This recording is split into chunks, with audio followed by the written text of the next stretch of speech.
السلام عليكم ورحمة الله. الحمد لله وحده والصلاة والسلام على من لا نبي بعد. أما بعد، أعوذ بالله من الشيطان الرجيم. بسم الله الرحمن الرحيم. كل من عليها فان ويبقى وجه ربك ذو الجلال والإكرام. উপস্থিত সম্মানিত দিনী ভাই, আজকে আপনাদের সামনে আমি যে বিষয়টা নিয়ে উপস্থিত হয়েছি, বিষয়টা হচ্ছে কিয়ামত কখন হবে। কিয়ামত কথার অর্থ হচ্ছে পৃথিবীটা ধ্বংস হয়ে যাবে। এই পৃথিবীটা কখন ধ্বংস হবে? উদাহরণস্বরূপ দেখুন, আকাশে কালো ইস্পাতের মতো মেঘ লেগেছে, আর আপনি আপনার গরুটা বিগড়ে দিয়েছেন, গম ধান সব মেলেছেন। যখন আপনি দেখলেন কালো ইস্পাতের মতো মেঘ লেগেছে, আপনার বিবেক কাজ করছে ওই সমস্ত জিনিস সব গুটিয়ে নেওয়া। কেন আপনার কথাটা, আপনার নিদর্শন, এই পৃথিবীটা যখন আকাশে যখন মেঘ লেগেছে, তখন আপনার মনের ভেতরে চলে এসেছে, অন্তরের ভেতরে চলে এসেছে, এখন আকাশ থেকে বৃষ্টি বর্ষণ হতেই পারে। অনুরূপভাবে আল্লাহ তাআলা এই পৃথিবীটা অমৃত ধ্বংস করবে না, অনুরূপভাবে আল্লাহ তাআলা কিছু নিদর্শন দিয়ে দেবে। যেমনভাবে আল্লাহ তাআলা বৃষ্টি দেওয়ার আগে মেঘ দেয়, তেমনভাবে আল্লাহ তাআলা এই পৃথিবীতে ধ্বংস হওয়ার আগে কিছু নিদর্শন দিয়ে দেবে। নিদর্শন কেমন? কিয়ামত কখন হবে? আল্লাহর নবীকে জিজ্ঞাসা করা হলো, কিয়ামত কখন হবে?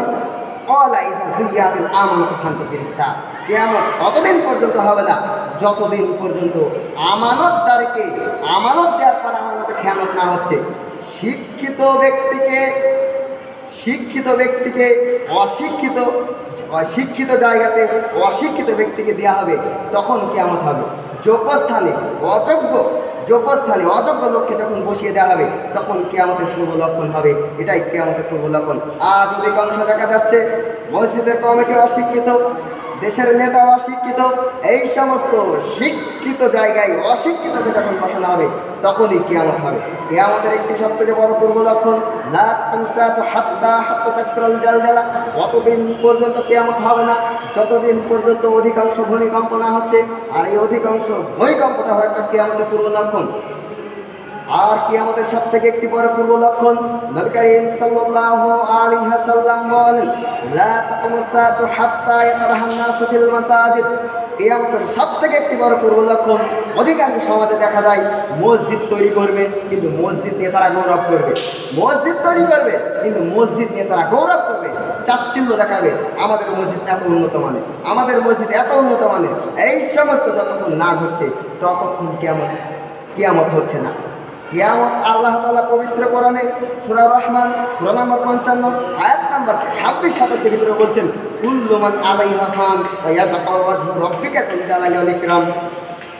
কিয়ামত আল্লাহ তাআলা পৃথিবীর সমস্ত কিছু ধ্বংস হবে, কিন্তু আল্লাহ তাআলা পৃথিবীর মধ্যে একমাত্র নিদর্শন আল্লাহ তাআলাই থেকে যাবে। কিন্তু আল্লাহ তাআলা ধ্বংস হবে না।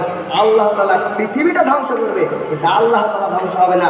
আর পৃথিবী ধ্বংস হওয়ার আগে এই সমস্ত নিদর্শন সব ঘটে যাবে, তারপরে কিয়ামত হবে। লা তাকুমুস সাআত, কিয়ামত ততদিন পর্যন্ত হবে না। শিরারিল হক, আল্লাহ ওয়ালা পৃথিবীতে যতদিন থাকবে ততদিন কিয়ামত হবে না। আল্লাহ ওয়ালা পৃথিবী থেকে বিদায় নেবে, একটা আল্লাহ ওয়ালা থাকবে না। আর কিয়ামত যখন হবে, তখন ঈমান আমল কিছুই কাজে আসবে না। আল্লাহর নবী বলছেন, সালাতুন ইযা খরাজনা লা ইয়ানফাউ নাফসুন ঈমানুহা লাম তাকুন আমানাতুন ক্বাবলা ওয়া কাসাবাত ফি ঈমানিহা খায়রুন তুলুউস শামসি মিন মাগরিবিহা ওয়া দাজ্জাল ওয়া দাব্বাত নার। কিয়ামতের সবথেকে একটি পূর্ব লক্ষণ, ঈমান আমল কিছু কাজে আসবে না।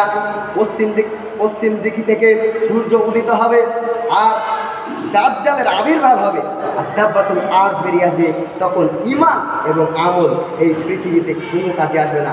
কিয়ামতের সবথেকে পূর্ব লক্ষণ, কিয়ামত যখনই ঘটবে তখনই কিয়ামতের কোনো মানুষ সেই দিন, যেদিন কিয়ামতে ইসরাফিল সুর ফুটবে, সেই দিন মানুষ বুঝতে পারবে যে কিয়ামত কাকে বলে।